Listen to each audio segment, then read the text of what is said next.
Hola, ¿qué tal? Continuamos en VTV 24 horas y lo hacemos como cada martes para hablar con nuestros parlamentarios.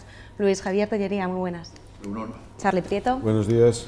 Josué Estarrona, muy buenas. Bueno. Carmelo Barrio, buenas. Hola y feliz año.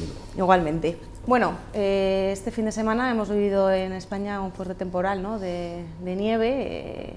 Está ahora la polémica porque parece ser, ¿no?, que el Gobierno echa la culpa de lo sucedido en las autopistas a la concesionaria se la devuelve al Gobierno y además, ¿no?, recrimina a los conductores que salieran a la carretera el sábado.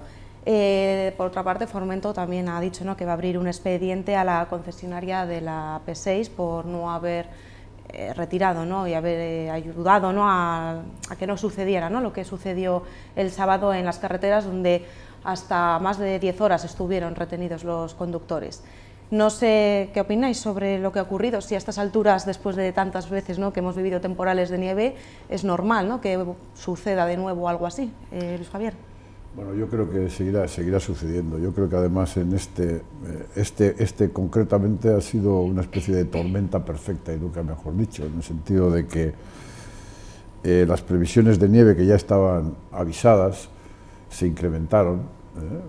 De hecho, también aquí en Guipúzcoa nos sobrepasó en algún momento, en Etxegárate en concreto. Fue por encima de las posibilidades o de lo que estaba previsto por AEMET en este caso. Se concentró todo además en una, cuando en general pues uno intenta cubrir todas las carreteras, y cuando todo se concentra en una y ocurre el problema en una, pues no hay tiempo en acarrear los sistemas de evitar eso a la AP6 en este caso. Y al mismo tiempo es un puente largo, es un puente que coincide con el Día de Reyes, que se mueve más gente. Y basta que un camión se cruce en una autopista para que quede absolutamente bloqueada, porque la nieve, si va cayendo como cayó, con mucha densidad, pues va ocupando el espacio. Entonces, a partir de ahí, claro que hay responsabilidades, hay muchas responsabilidades, en el sentido de que sobre todo hay que informar más rápido.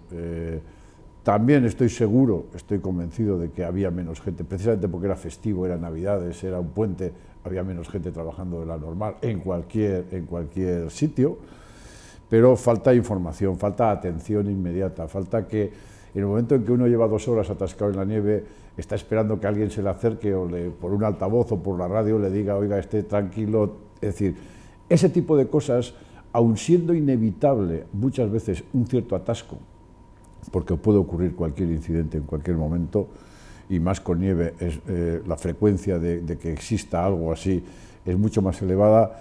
Tiene que haber unos sistemas de información y atención mucho más potentes, ¿no? A partir de ahí, creo que tampoco cuesta mucho. La verdad que España en este sentido es muy tendente a echar la bronca de unos a otros en función de quién manda, el que está en la oposición, le reprocha, que si usted estaba aquí, que si no hizo. Quiero decir que hay que empezar a considerar la inevitabilidad de determinadas cosas, de determinadas, no de todo. Hay que asumir ciertas responsabilidades en lo hecho, y sin más prejuicio que el asumir la responsabilidad, pedir disculpas e intentar que a la siguiente no vuelva a ocurrir, aunque es probable que la siguiente nevada no será en la P6, será en la 4 o en la 3, pero algo ocurrirá, porque siempre ocurre, porque, insisto, hay un factor de inevitabilidad que llevará a que determinados incidentes existan. Pero hay que mejorar la información y hay que mejorar la asunción de responsabilidades. Es evidente que cuando hay un temporal como el que hemos vivido en estos días, hay elementos que son inevitables. Efectivamente, todo lo que aporta Luis Javier es así, y basta con que en un momento determinado un camión, 2 coches, un derrape, haga una avería, una colisión o un movimiento equivocado para que se colapse una carretera. Entonces, es evidente que en temporales como estos, además a la velocidad en la que se han producido, con la rapidez que se han producido, es evidente que los atascos se van a dar, se pongan los medios que se pongan. Ahora bien, dicho eso, la pregunta es, un atasco da para una retención de 4 horas, de 6, de 10, de 16, esta es la cuestión, ¿no? Y yo creo que es ahí donde falla la previsión. donde falla la política. De la misma forma que cuando no hay atascos también, cuando no hay temporales, también hay atascos, porque hay accidentes en la carretera, hay contingencias que te provocan atascos, y a veces atascos largos, o incluso cuando todo el mundo a la misma hora quiere salir para hacer una Semana Santa o unas vacaciones o lo que fuere. En fin, hay muchos elementos, pero lo que hay que analizar es si se tiene un plan viable para ese tipo de situaciones. Y esto es lo que ha fallado, lo que es absolutamente injustificable hasta que se den por lo menos las explicaciones, y ya veremos si entonces lo es tantas horas metido en un coche sin que nadie te vaya a atender. Además, en el caso de la autopista, la A6, en el mismo punto en el que se producían los atascos, la carretera nacional estaba funcionando. Es decir, que lo público estaba funcionando bastante bien y fue lo privado lo que empezó a funcionar mal. Por tanto, esa autopista es evidente que no tenía un plan de evacuación ante una nevada que sí tiene su fuerza, su importancia, pero no es ni de lejos de las más grandes que pueden caer. Es decir, que pueden ser todavía mucho mayores, ¿no? Entonces, bueno, yo creo que eso es lo que tiene que analizar en estos momentos la política, ¿no? Ahí es donde hay que pedir las explicaciones. Es decir, con una nevada más o menos de esas características, en un tiempo más o menos del que ha sido este temporal, ¿cuál es el plan de evacuación que se necesita para que en un tiempo prudencial las personas que están afectadas puedan reanudar la circulación o puedan ser evacuadas, puedan ser atendidas, puedan ser asistidas y en ningún caso lleguen a pasarse horas y horas como ha ocurrido? Yo creo que la política tiene que dar una explicación, tiene que dar una satisfacción también a los afectados. Yo creo que los afectados deben de ser resarcidos en la medida de lo posible por lo que ha ocurrido. No solamente ha ocurrido, como se ha dicho, en España, sino que también ha ocurrido en nuestras carreteras, aunque han sido atascos de menor intensidad, pero también los han sido importantes, y ayer se reflejaba en muchos medios de comunicación, incluso con algún ciclista muy famoso, como él tuvo que tomar la iniciativa para evitar que se siguiera prolongando los atascos. Bueno, yo creo que a la política le queda mucho trabajo para generar planes de evacuación y planes de atención con medios suficientes. Bueno, poco más que añadir, simplemente dos cuestiones y que me gustaría subrayar de alguna manera. Por un lado, hemos visto eso, como entre el tramo navarro y guipuzcoano de Etxegarate, pues bueno, ha habido diferencias en cuanto a la limpieza de la calzada, y bueno, es una cuestión también a señalar y sobre todo poner de manifiesto la solidaridad que ha expresado el pueblo de Alsasua, abriendo incluso supermercados de madrugada para la compra de determinados o ceder determinados víveres y más para toda la gente que estuvo atascada, donde dieron cobijo a unas 1.400 personas. Eso sí que me gustaría ponerlo en valor, más allá de las cuestiones que aquí se han señalado. Y luego comentaba Sulay en la introducción al tema un poco ese cruce de acusaciones, ¿no? y la dificultad de establecer responsabilidades, como las concesionarias y las comunidades, pues bueno, se echan unas a las otras la culpa. Charlie ha comentado eso, el ejemplo de la A6 y la Nacional, de cómo lo público funcionaba, sin embargo lo privado no, y a mí sí que me parece que desde la política también cabe hacer una reflexión que va todavía más allá, y es el tema de la nacionalización de una vez, y que formen parte de las autopistas de pago, puedan asumirlas también o el Estado o las comunidades en su caso, porque hemos visto casos y en la Comunidad de Madrid y bastante cercanos en el tiempo, donde esas autopistas han tenido que ser asumidas por las instituciones públicas en el momento que han sido deficitarias. Pero esos tramos que son muy golosos, por llamarlo de alguna manera, y que reportan beneficios a esas empresas concesionarias, esos siguen estando en manos privadas. Y tenemos aquí una de las autopistas más antiguas de todo el Estado, que es la A8, que ya creo que tiene unos 30 y pico años y que está amortizadísima, y que sigue siendo, pues bueno, una de las autopistas que más beneficios reporta a la concesionaria, y que sin embargo podría tranquilamente ser una autovía pública y que la gestionasen las instituciones públicas de este país. Y como hemos visto, pues bueno, estamos sobradamente preparados y preparadas para desde lo público poder gestionarlo y poder hacer frente a estas situaciones como ha sido estas últimas nevadas. Bueno, pues nieve y política, ¿no? Son un poco un clásico también en los rifirrafes también que suelen pasar también cuando se produce, ¿no? Es decir, y es verdad, y es bueno que se saquen conclusiones, ¿no?, de las cuestiones que pasan, ¿no?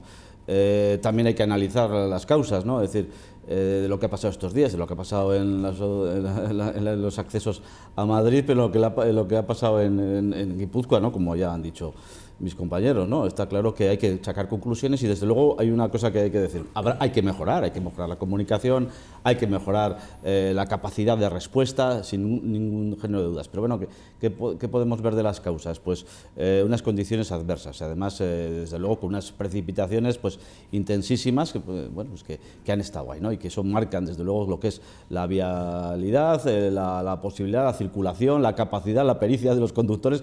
¿Qué más? Además que se suma a eso, ¿no? Pues las fechas de los fechas de grandes desplazamientos, ¿no? Fechas de finales, fin de semana, de final de las vacaciones de Navidad, es decir, miles y miles de personas desplazándose.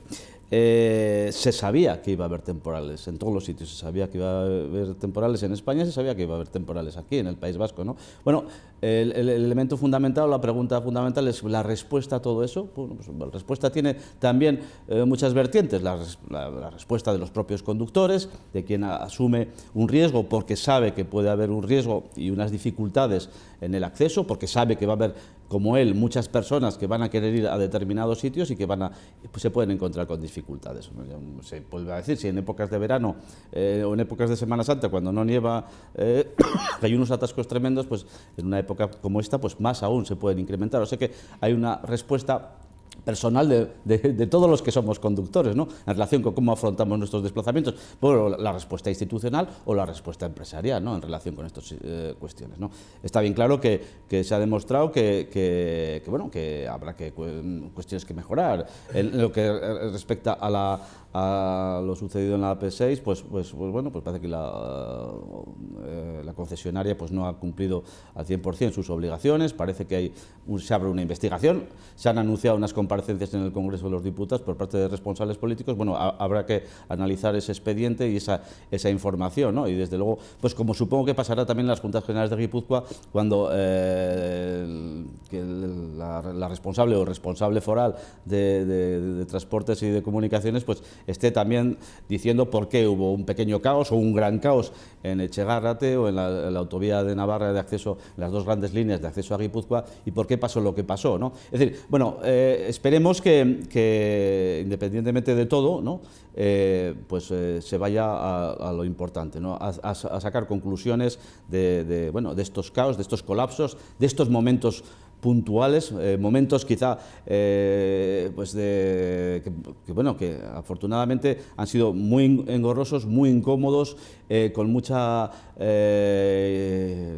capacidad de paciencia, ¿no?, de mucha gente. No han sido momentos trágicos, que podían haberlo sido, que efectivamente yo creo que eso hay que también pues tener en cuenta, que yo supongo que habrá que hacer un recuerdo pues a muchas personas, ¿no?, quizá a trabajadores de forales de carreteras o a trabajadores de otros ámbitos, a la Ertzaina aquí seguramente que habrá estado unos días, esas horas sin parar, ¿no? Es decir, o como la Guardia Civil en España o los militares que han salido, ¿no? Bueno, yo creo que habrá gente que ha trabajado muy duro también esos días, también será un recuerdo para ellos, pero desde luego las conclusiones los gestores políticos o los gestores empresariales deberán de sacarlo a todos los niveles, ¿no? Por acabar, pues, también hemos visto importantes polémicas en nuestra propia ciudad, en Vitoria, ¿no?, pues cuando han pasado temporales y nieves, ¿no? Y bueno, pues hay una... lo bueno es que no ocurran desgracias y lo deseable es que se tomen pues las medidas oportunas. Bueno, veremos a ver si las conclusiones, una vez que salgan y vuelve a ocurrir un temporal como este, no se cambia la forma de actuar. Sí, de todas formas, dos apuntes en relación a sugeridos un poco por lo que ha dicho Josu y también Carmelo. Yo creo que como la política está para arreglar, para poner soluciones, para arreglar problemas, yo creo que una de las cosas en las que hay que pensar muy en serio es que los vehículos tienen que ir dotados de medidas de seguridad suficientes para situaciones complicadas como han sido estas, que hay países donde es obligatorio determinados complementos en los vehículos para poder salir de situaciones como esta. Y bueno, yo creo que sobre ese aspecto habría que avanzar, ¿no? Y yo creo que es otro asunto es el de, mientras se resuelve si las autopistas, que yo creo que no se resolverá nunca, son privadas o públicas, solo privadas o solo públicas o mixtas, etcétera, yo creo que lo público debe de exigir a las autopistas como a las autopistas privadas, más allá de que sean privadas porque son de uso público, tienen que exigir planes de evacuación en los que lo político se hace responsable, porque lo recepciona. Es decir, planes de movilidad en esas autopistas para que luego aquello no se quede en que uno le eche la culpa al otro. Bueno, cambiemos de tema. Me gustaría ahora que me valorarais unas declaraciones a Radio Nacional Española de la presidenta del Parlamento Vasco, en las que señalaba que el derecho a decidir no debe dar miedo y que la sociedad, ¿no?, es madura y adulta y que por eso hay que darle una oportunidad al derecho a decidir. Y además también consideraba, ¿no?, que es necesario un cambio en la política penitenciaria respecto a los reclusos de ETA, ya que, según indicaba, los presos enfermos deberían de poder salir de la cárcel. Luis Javier, no sé cómo valoras estas declaraciones. Pues bien, yo no las oí, porque no tengo la costumbre de oír Radio Nacional, pero sí he leído los resúmenes de prensa de las declaraciones y me parecen muy sensatas, muy en el marco en el que al menos el PNV está desarrollando su discurso, y además forma parte las dos declaraciones forman parte de las dos ponencias más importantes que hay en estos momentos en el gobierno, en el Parlamento, ¿no?, que son la de autogobierno y la de paz y convivencia. Por un lado, respecto a la de autogobierno, evidentemente no hay que tenerle miedo al derecho a decidir, hay que saber gestionar todos los movimientos que hay que hacer para conformar ese derecho a decidir dentro del futuro estatus que podamos establecer en este país, sabiendo que partimos, y yo creo que además en algún momento de las declaraciones habla de la bilateralidad como modelo que queremos desarrollar, liderados además por el Lehendakari Urkullu en ese debate sobre la bilateralidad, habiendo además, como hay una mayoría importante en el Parlamento Vasco a favor del derecho a decidir, pues parece importante la expresión perderle el miedo, ¿no? Ni siquiera ser valientes, perder el miedo a una cosa que no nos puede retener porque parece que alguien dice que eso es nefasto, sino que habrá que desarrollarlo en paz, intentando juntar a la mayor cantidad de partidos políticos alrededor de ese debate, sin perder la visión de oportunidad, la visión de legalidad, la visión de bilateralidad, pero la visión democrática de las mayorías sociales, ¿vale?, intentando sumar lo máximo posible. Yo creo que es una declaración bastante sensata. Y luego, respecto a lo de los presos, evidentemente ahí hay que dar pasos. Eso no quiere decir que la contraparte no tenga que dar pasos. ETA tiene que dar pasos y tiene que acabar de dar el coñazo sobre si nos disolvemos o no nos disolvemos, tienen que acabar de una vez por todas.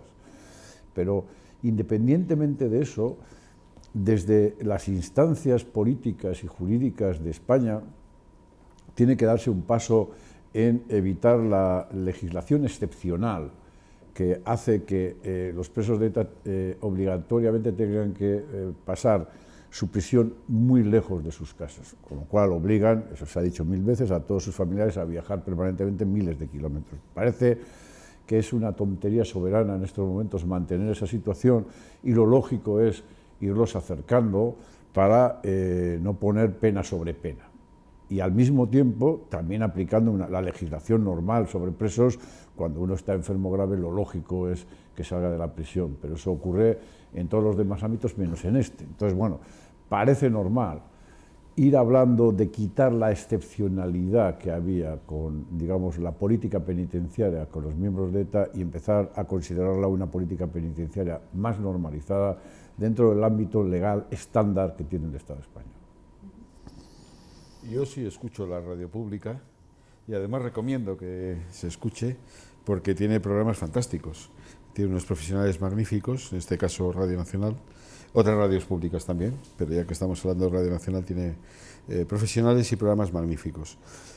Sobre los dos asuntos que se nos pide una opinión, más allá de que esa opinión en este caso haya venido producida por la presidenta del Parlamento, sobre lo que se llama el derecho a decidir y sobre la política penitenciaria. Yo sobre el derecho a decidir primero me gustaría aclarar que en mi opinión empieza a haber ya varios tipos de derecho a decidir.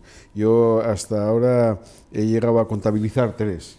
Hay un derecho a decidir, que es el derecho reglado, es decir, todos los ciudadanos y ciudadanas decidimos en muchas circunstancias de manera reglada, decidimos cuando elegimos a nuestros representantes, sean en el ámbito nacional, autonómico o local.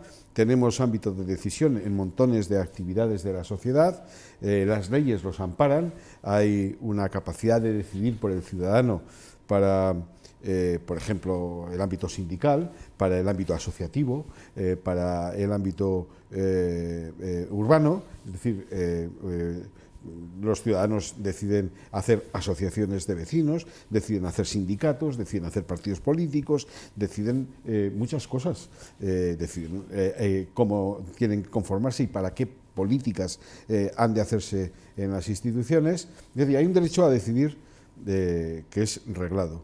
Luego hay un derecho a decidir que es nacionalista y que les interesa mucho a los nacionalistas, que lo aditivan mucho y que en realidad es un seudónimo. Iba a decir una metáfora, pero es más bien un seudónimo, porque quieren decir otra cosa. O sea, en realidad quieren ocultar el nombre verdadero, que es el derecho a la autodeterminación para la independencia. Como la autodeterminación para la independencia no está demasiado bien vista, y además hay algunos antecedentes delicados, uno muy cercano, como es el de Cataluña, pues se trata de introducir elementos de suavización. Y entonces ese derecho a decidir, además, que se pone de manera así como muy idílica, como muy romántica, pues se aditiva con consultas habilitantes y con cosas un poco de estas que en definitiva es, oiga, nosotros como nacionalistas, en esa búsqueda de la independencia necesitamos forzar, provocar que la ciudadanía vote una y otra vez, haga referéndums una y otra vez, a ver si al final podemos llegar al escenario de sociedad que queremos, que es la República Independiente. Bueno, pues bien, está bien, queda así bonito, pero este es un elemento nacionalista que cuando nos invitan a debatirlo a los que no somos nacionalistas, bueno, si a ti te gusta bailar con el acordeón, pues a mí me gusta bailar con la trompeta. ¿Por qué voy a tener que bailar con el acordeón? Y entonces dicen, no, es que hay que ser valientes, hay que ser capaces de... Pues si no es una cuestión de valentía, si valentía toda la que queramos, y discutir por discutir o debatir por debatir, pues bueno, tampoco es un fin en sí mismo. No vayamos al fondo, es decir, este es un asunto de corte puramente nacionalista, que los nacionalistas, en base a su esencia ideológica, programática, una y otra vez insisten sobre él, y allá ellos, pero que no tiene por qué involucrar, afectar o arrastrar al conjunto de la sociedad. Es decir, en esto hay como una especie de panfilismo, ¿no? Oiga, como a mí me gusta el derecho a decidir, oiga, como a mí me gustan las croquetas, todo el mundo a comer croquetas. Pues no, mire, a usted le gusta el derecho a decidir, defiéndalo con sus argumentos, pero no necesariamente tenemos que estar todo el día en ese debate como en una dicotomía, oiga, si debate es muy demócrata y si no debate, oiga, no, que hay debates que no nos interesan, es decir, que no aportan nada a la sociedad, que además no van a llegar a ningún sitio, que generan problemas, tensiones y situaciones absolutamente apocalípticas y vergonzantes como la que estamos viviendo en Cataluña y como la de ese señor que vive a no sé cuántos kilómetros de este país y que quiere gobernar vía telemando. Pues mira, en fin, estas bromas, pues bueno, entre nacionalistas está bien, oiga. Lo mismo que hay el Día de los Inocentes, pues que haya el Día del Derecho a Decidir y que discutan los nacionalistas, pero necesariamente no tenemos por qué verlo nosotros arrastrados. Y luego hay un tercer segmento del derecho a decidir, de los que yo he contabilizado hasta ahora, no descarto la posibilidad de que haya más, que sería el derecho a decidir guay. El derecho a decidir guay es el de los populistas, ¿no? Oiga, es que yo tengo que decidir porque aquel día que se votó tal cosa, yo no estaba, yo no había nacido, yo no pasaba por allí, a mí no me gusta, niego que hubiera un proceso constituyente, niego que hubiera una transición, niego que hubiera una constitución, niego que estemos en un Estado de Derecho, niego, pues porque, oiga, hay quien quiere ser negacionista, pues perfecto. estupendo. El derecho a decidir, guay, pero tampoco es como demasiado interesante y tampoco sirve para organizar y articular una sociedad.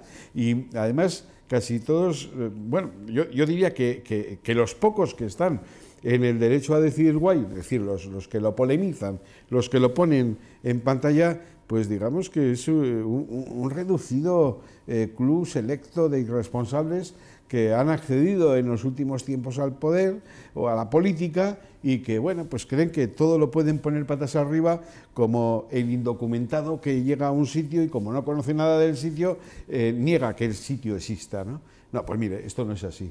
Entonces, en fin, yo creo que entre esos tres derechos, entre esos tres espacios de derecho a decidir, hay uno que es serio, hay uno que se ejerce, hay uno que puede ser cambiado, modificado, mejorado, ampliado, en la medida en que nos podamos poner de acuerdo, y hay otros dos, uno pertenece a una parte que, bueno, depende de su sesgo político, y los otros ya pertenecen a la más absoluta de las irresponsabilidades. Y en relación con la política penitenciaria, pues decir, primero, que la política penitenciaria para situaciones de salud delicada ya se aplica, la política penitenciaria abierta ya se aplica, que esto es responsabilidad de instituciones penitenciarias, responsabilidad de la justicia y de quienes lo gestionan, y esto se hace, y por lo tanto no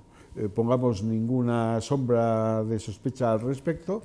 Y otra cosa es la política penitenciaria en relación a lo que se ha llamado la dispersión, la deslocalización en relación al sitio de origen de los presos y el sitio en el que están cumpliendo condena, que nosotros nos hemos manifestado ya en muchas ocasiones que una vez que ya no vivimos en el terrorismo,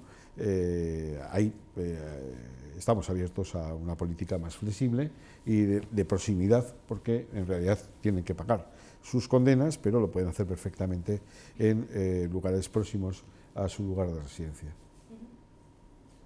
Sí, por seguir un poco por el final, yo creo que bueno, la sociedad vasca vive en un escenario posconflicto, pero sin embargo hay intereses por parte de algunos de seguir manteniendo este conflicto vivo en una de las partes, y este sufrimiento que a todos los efectos nos parece completamente innecesario, y en ese sentido sí que compartimos las declaraciones hechas por la presidenta del Parlamento, que además creemos que es un poco el sentir mayoritario, ¿no?, de la sociedad vasca. Por lo tanto, pues bueno, simplemente recordar que este próximo sábado en Bilbao, la manifestación de enero para acabar con la dispersión de los presos vascos, pues bueno, va a volver a reunir a miles y miles de personas, siendo una de las manifestaciones más numerosas que se hacen anualmente a lo largo y ancho de todo el Estado. Por lo tanto, pues bueno, nosotros, como es evidente, abogamos por la finalización, y no solo presos de ETA, como comentabas, porque estas dos últimas semanas han sido excarcelados tras más de 10 años de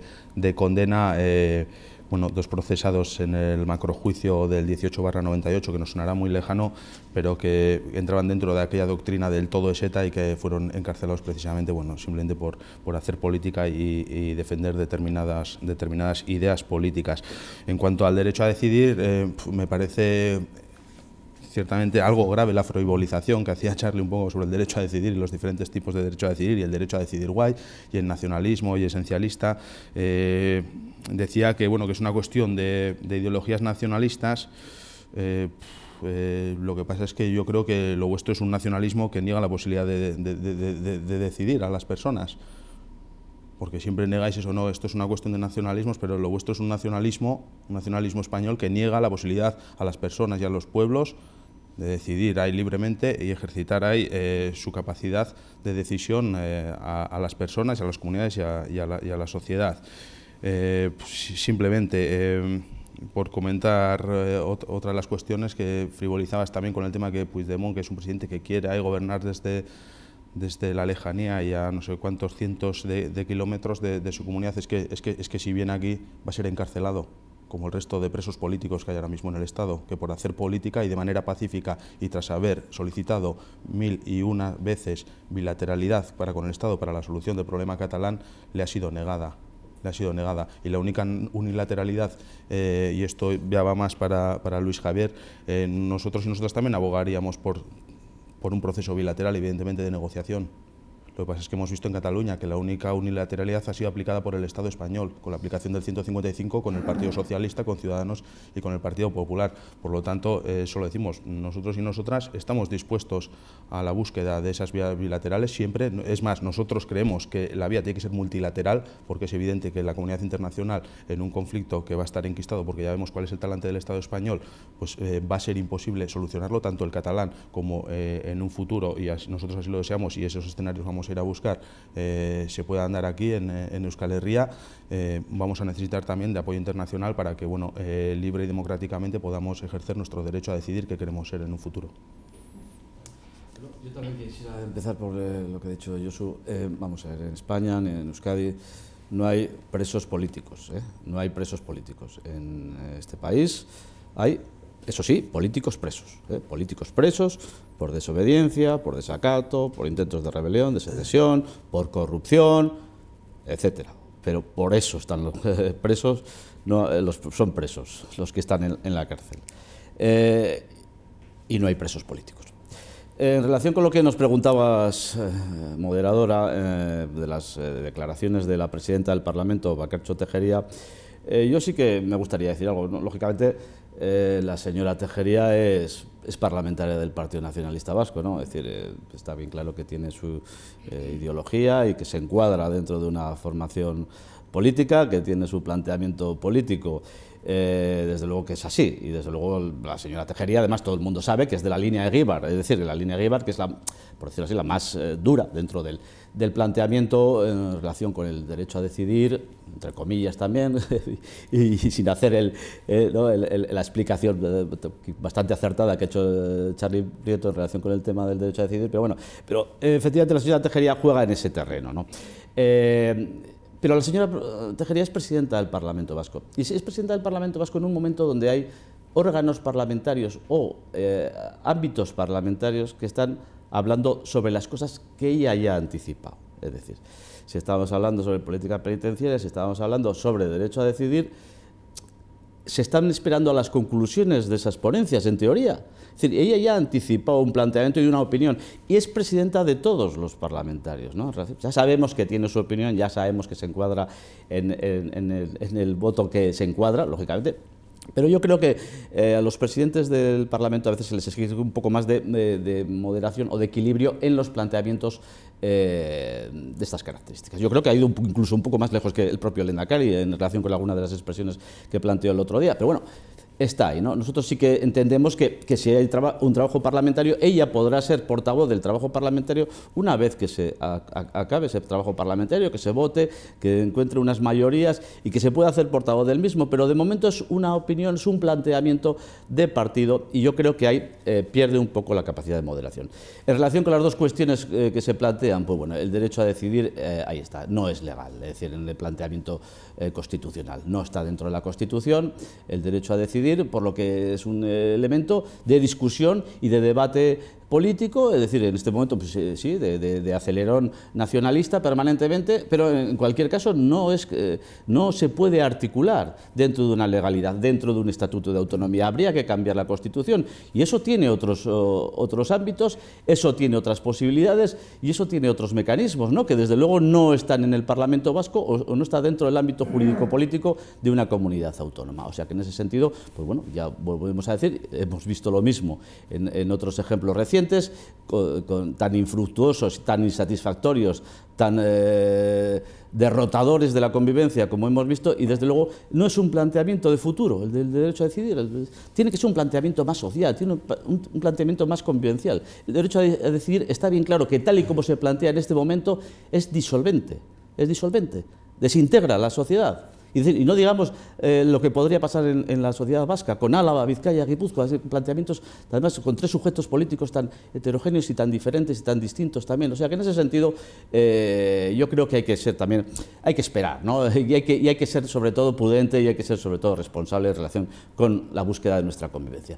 Y en relación con la política penitenciaria y con los presos, pues también cumplimiento de la ley, es decir, los presos y su régimen penitenciario está dentro de los ámbitos de la ley y dentro de la vigilancia judicial. Son los jueces los que determinan en relación con las situaciones y los grados penitenciarios y las situaciones en concreto de los distintos penados, ¿no? Así que en ese sentido no tenemos otra cosa que decir que, bueno, que la política penitenciaria está ahí, están perfectamente asegurados los derechos a la sanidad, los derechos a la salud de la población reclusa, y en ese sentido es el planteamiento que hay aquí. Tenemos que decir también, en relación con los presos de ETA, que ETA es una organización terrorista que no está disuelta,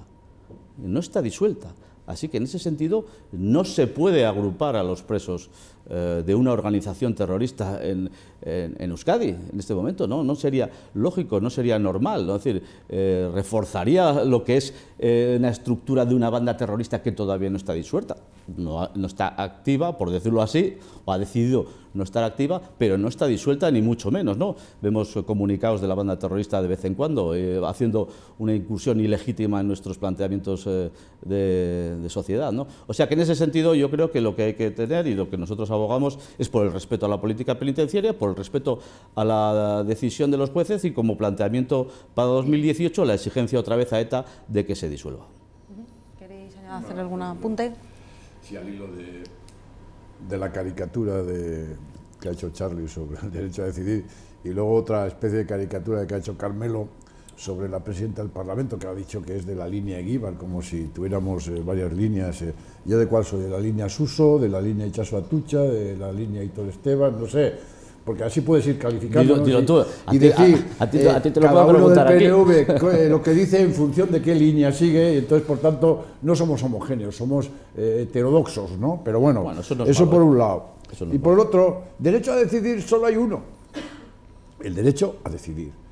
El intento de ser sujeto político para tomar las decisiones, desde elegir los representantes en el Parlamento Vasco, la capacidad de elegir los representantes nuestros en el Parlamento Español, pero al mismo tiempo también tomar la decisión de qué estatuto de autonomía queremos tener y hasta dónde queremos avanzar, sabiendo, ¿verdad que claro? Te pone la clave Carmelo Barrio y dice, no, eso es ilegal. Claro, un sujeto político superior niega la capacidad de ser sujeto político a otro, simplemente por tamaño, son más grandes que nosotros. Entonces, nosotros lo que queremos es, desde la bilateralidad de dos sujetos políticos, intentar buscar la fórmula de cómo establecemos ese derecho a decidir. Pero derecho a decidir solo hay uno, no se puede caricaturizar de esa manera, pero bueno, él lo va a seguir caricaturizando, pero yo voy a intentar poner en el carril correcto las cosas. En el carril correcto de las cosas es que derecho a decidir hay uno, que puede irse aumentando en la medida en que tú vayas negociando tus derechos políticos, tus derechos a decidir y hasta dónde eres sujeto político con la contraparte, que en este caso es España, que intenta negar esa capacidad de derecho a decidir a quienes queremos, y además en estos momentos el Parlamento Vasco representa una mayoría política sobre esa capacidad y por tanto se entiende que representa una mayoría social, de momento. Y en la medida en que vaya aclarándose más, iremos viendo esa mayoría social, qué volumen va teniendo en el tiempo, pero hacerlo sin mayores enfrentamientos que la bilateralidad entre partes para que nos reconozcamos en nuestros derechos a decidir. De eso se trata. No se trata de una caricatura de unas tipologías de derechos a decidir, de esta me gusta más, yo me quedo con esta que es la buena, esta es mala porque es de estos que son unos zotes. No, no es así. Es una cosa mucho más seria que eso. Sí, yo estoy bastante de acuerdo con Luisja, en una parte, en la primera parte, y lo estaba haciendo bien, luego ya lo ha retorcido un poco y ha acabado mal. Pero yo estoy de acuerdo con que el derecho a decidir es solo uno. Yo estoy totalmente de acuerdo con eso. Por eso he dicho que hay tres tipos de derecho a decidir desde la perspectiva del análisis político, ¿no? Pero he señalado uno, que es el de verdad, el importante, que es el derecho a decidir, que está reglado. Porque la misma palabra lo dice, derecho tiene que estar normado, tiene que estar reglado. Si no, no es derecho. Puede ser reivindicación, pero no es derecho. Entonces, este es el problema cuando tratáis de confundir a la gente y entonces los que caéis en la frivolización sois vosotros, porque algo que es importante y que es serio lo trasladáis a algo que es particular, que es ideológicamente y programáticamente de un determinado sector, que es una pretensión, que es una reivindicación, pero que en absoluto es un derecho. Es decir, cuando los nacionalistas queréis, sin estar normado, sin estar reglado, sin pertenecer al estatus jurídico político del que disponemos la ciudadanía, queréis tratar de tú a tú, desde una institución a otra institución o desde un partido político a otro partido político, para decir, oiga, que como yo también soy sujeto político, yo tengo derecho a lo que me parezca que tengo derecho. Que no, que esto no funciona así, que no hay ninguna democracia que funcione así, que los nacionalistas queráis reivindicar un estatus determinado es algo a lo que tenéis derecho, porque efectivamente existe el derecho a la asociación política, existe el derecho a la libertad de expresión, existe el derecho a la iniciativa política. Entonces, esos derechos que están reglados permiten hacer reivindicaciones políticas. Y una de ellas puede ser, oiga, que yo quiero vivir en otro tipo de organización institucional, que yo quiero una república independiente para Euskadi, o que yo de momento no la quiero, pero que quiero que haya un mayor autogobierno y que haya mayores competencias, o mejor financiación, o lo que fuere. Bueno, esos son elementos que entran dentro de lo que es un derecho reglado. Pero cuando el derecho a decidir lo ponéis como algo supremo, fundamental, como decía Josu, el que acepta esto es demócrata y el que no es demócrata, en fin, esto invita a casi a la risa, porque es que es un pretendido engaño a la ciudadanía. Y luego, efectivamente, es que hay otro sector de la sociedad que además añade que el derecho a decidir es, oiga, necesitamos una constitución nueva, un estatuto nuevo, necesitamos leyes de todo tipo nuevos. ¿Y por qué? Pues mire, porque yo entonces cuando se aprobó, pues no había nacido o no tenía derecho a voto. Pero si esto ocurre todos los años hay gente nueva que se incorpora al voto, hay gente nueva que nace. ¿Qué pasa? Que todos los años habría que revisar todas las normas para incorporar a los nuevos nacidos o a los nuevos votantes. Es que ya está bien, es que esta es la frivolización, es que esta es la broma, y por eso estamos entre los guays, los nacionalistas o los independentistas y lo reglado. Y lo reglado es serio, y yo obviamente defiendo ese derecho a decidir, que además lo ejerzo, que lo ejercemos todos. Ahora, de ahí a derivar a que uno puede hacer lo que le parezca cuando le parezca, oiga, lo he dicho muchas veces, un contribuyente no puede decidir cuál es su relación con la Hacienda. Un contribuyente está normado, tiene derecho a decidir sobre muchas cosas. Pues mire, no puede decidir sobre si paga o no paga impuestos, porque tiene que pagarlos. Y como eso, infinidad de obligaciones. Todas las personas tenemos obligaciones, tenemos derechos, pero tenemos también deberes. Y uno de los deberes que tenemos es respetar las leyes, respetar, acatar la legalidad vigente y poder cambiarla cuando corresponda. Ya por último, bueno, esto lo del conflicto político o lo del posconflicto, esto sí que es una frivolización, pero además una frivolización macabra, porque, por ejemplo, los que hemos sido víctimas del terrorismo no estábamos en conflicto con nadie. Yo no estuve nunca en conflicto con nadie y contra mí atentó ETA. ¿Me puedes explicar cómo sucedió eso? ¿En qué conflicto estaba yo? Ya está bien con esa broma. Eso sí que me parece que cruza también lo que tiene que ser una visión democrática de una visión antidemocrática, que es querer seguir sacando la cara de alguna forma a aquellos que estuvieron del lado del terrorismo, aquellos que asesinaron y que, bueno, pues para no aceptar y no asumir que asesinaron, que fueron terroristas, que vulneraron los derechos humanos, pues hay que situarnos en un escenario de conflicto y así parece que, bueno, había una justificación. Este es el grave problema en el que sigue metido Bildu y que dificulta mucho determinadas relaciones políticas.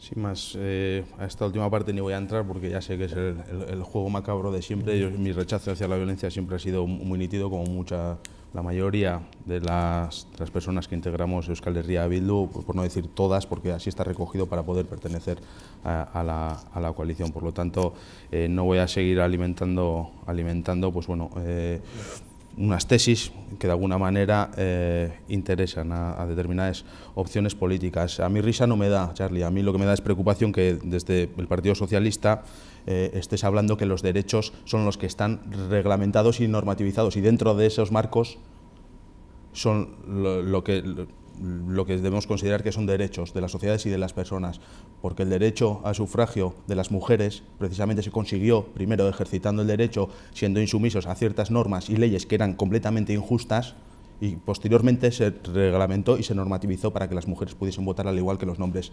Al igual que ha ocurrido con el matrimonio homosexual, y todavía está ocurriendo desgraciadamente, y vamos muy atrás si miramos a nivel mundial, como en muchos sitios el matrimonio homosexual es ilegal, y al igual que aquí ocurrió que se legalizó, se normativizó ese derecho al matrimonio por las personas homosexuales una vez hecho público, luchado, ejercitado, etcétera. Y tenéis ahí a Cerolo pues como un gran exponente de esa lucha. Por lo tanto, me parece, risa no me da, sino que me preocupa muchísimo que marques ese derecho a decidir dentro de esa jerarquización o dentro de esa distinción que has hecho de los diferentes derechos al decidir, el derecho a decidir ese que has dicho normativo o reglado, no sé cómo lo has llamado, y estés hablando de cuestiones tan básicas como es el asociacionismo o la posibilidad de hacer una asociación de vecinos y demás. El derecho a decidir es la base fundamental de cualquier democracia. Y hablas de respeto a la legalidad y del cumplimiento de las leyes en esa Constitución, que por cierto, quiero recordar, tiene una portada original con el aguilucho de aquel señor tan simpático que nos tuvo en una dictadura en este país durante 40 años. Esa es la Constitución que ahora mismo es vigente, esas son las leyes que están ahora mismo vigentes. Y me parece una aberración que hables del cumplimiento de la ley cuando en esa Constitución se habla del derecho a la vivienda, pero esa parece que no es una de las leyes que haya que cumplimentar. Y hay gente en este país que está sin poder tener un acceso digno a una vivienda digna y poder calentarse y pasando estos días de crudo invierno que estamos viviendo. Por lo tanto, ¿cumplimiento de las leyes? Evidentemente sí. Lo que pasa es quiénes hacen las leyes, los diferentes partidos políticos. Lo que pasa es que aquí hay una cuestión respecto al derecho a decidir, que hablas de esencialismos, de utopías, del nacionalismo. No, el derecho a decidir sirve para dar respuesta a todos los problemas que tenemos las sociedades, y es dotarnos de una herramienta para poder decidir si queremos tener un sistema propio de pensiones, porque ya estamos viendo que el del Estado español va en picado y aquí podríamos poder tener el nuestro, o tener las competencias de la seguridad social. Queremos decidir todas esas cuestiones, por lo tanto no es una cuestión idealista de tener un Estado propio, república independiente para salir el día de mañana con una icurriña, sino es para hablar de las cosas del comer, el derecho a decidir. Y por eso nosotros también abogamos poder tener relaciones de igual a igual con el derecho, o sea, con el Estado español, para poder establecer de qué manera podemos hacer una consulta vinculante y de qué manera nos podemos dotar de las herramientas necesarias para dar respuesta a todas las necesidades que tenemos como sociedad vasca. Sí, me dejas solo un apunte, muy pequeñito. Yo no sé si es por desconocimiento o porque te interesa mezclarlo, pero yo creo que no tiene nada que ver situaciones de sociedades no democráticas con situaciones de sociedades sí democráticas. Por ejemplo, has citado el derecho de las personas homosexuales a contraer matrimonio. Es que la Constitución española establece que no puede haber ningún tipo de discriminación por razón de sexo y por otro tipo de circunstancias. Por lo tanto, ahí existía el encaje legal y por eso se hizo. Efectivamente, en una democracia puede haber elementos no desarrollados, pero tiene que haber un soporte legal, por eso se hizo. Y aquí, en nuestra democracia, jamás ha existido un momento en el que las mujeres no hayan tenido acceso al voto. Ha sido en otro tipo de sociedades no democráticas, pero no en las democráticas, donde tampoco puede haber una discriminación por esa circunstancia. Por tanto, no mezclen las cosas. Bueno, yo por seguir y por también ser breve, ¿no?, en este último inciso, ¿no?, yo creo que, vamos a ver, la Constitución española ha demostrado, ¿no?, su madurez democrática, su capacidad democrática y cómo ha hecho evolucionar a la sociedad española y a la vasca también, ¿no?, en relación con el proceso democrático. Ha sido una referencia también de instrumento democrático a nivel internacional, como el proceso de transición y luego la propia consolidación de una constitución, de un elemento jurídico-político tan importante como es una constitución y que se ha consolidado en relación con los derechos fundamentales de los ciudadanos, ¿no? O sea que en ese sentido yo creo que es indiscutible esa cuestión. Y en esa constitución no cabe el derecho de autodeterminación, que es el derecho a decidir. Es decir, pero el derecho, el supuesto derecho a decidir, la apelación nacionalista del derecho a decidir, que es el derecho de autodeterminación, hoy lo malo es que se está convirtiendo en una obsesión política. Y las obsesiones ya sabemos que son disgregadoras de lo esencial, ¿no? Ya sabemos que forman parte de actitudes aceleradas o de actitudes no realistas, ¿no? Y en ese sentido, pues yo creo que es el elemento fundamental de lo que hay que pedir, ¿no? Hay que pedir realismo, hay que pedir tranquilidad, hay que pedir que nos enfoquemos desde el Parlamento Vasco y en los partidos políticos en los problemas reales de los ciudadanos, que desde luego ese es el elemento fundamental. El derecho a decidir y el derecho de autodeterminación no es la ansia de los vascos y de las vascas fundamental. Hay otros muchos problemas sobre el que hay que trabajar. Y desde luego otra de las cuestiones lamentables es la mezcla de eso, pues el llamado derecho a decidir, derecho a autodeterminación que apelan los nacionalistas con la teoría del conflicto. Eso ya es, bueno, ha hecho una mención Charlie en relación con ese tema, eso ya es rizar el rizo. Lo que pasa es que forma parte de un plan estratégico del nacionalismo en este momento, ¿no? Es decir, unir esa apelación política, en este momento instalada en los debates de la ponencia de autogobierno, con la teoría del conflicto que estamos viendo en determinadas actitudes, incluso en determinados documentos y trabajos elaborados desde ámbitos gubernamentales y desde actitudes gubernamentales como desde la Secretaría General de Paz y Convivencia, en relación con un fomento de una teoría del conflicto que es un poco, desde nuestro punto de vista, pues lamentable y desde luego distorsionadora también de la realidad. Y para concluir, y en relación a lo que ha dicho Josu hace un momento, en relación con la violencia, en relación con ETA. Él ha dicho, y desde luego se lo agradezco, que rechaza la violencia, pero yo le tengo que recordar que su partido, que Bildu, la organización en la que se integra, que el grupo parlamentario EH Bildu en el Parlamento Vasco, no condena los crímenes de ETA. Y eso es cualitativo. Él parece que dice que tiene una posición personal, pero él no aprieta el botón de condena de los crímenes de ETA en el Parlamento Vasco. Y eso es una contradicción y eso, desde luego, es, desde nuestro punto de vista, absolutamente criticable. Lo tenemos que poner de manifiesto, es decir, y ellos serán los que se tienen que aclarar en el futuro y nosotros se lo exigimos. Aquí y ya nos vemos el próximo martes con más actualidad. Muchas gracias por haber estado aquí con nosotros. Y con ustedes continuamos aquí en VTV.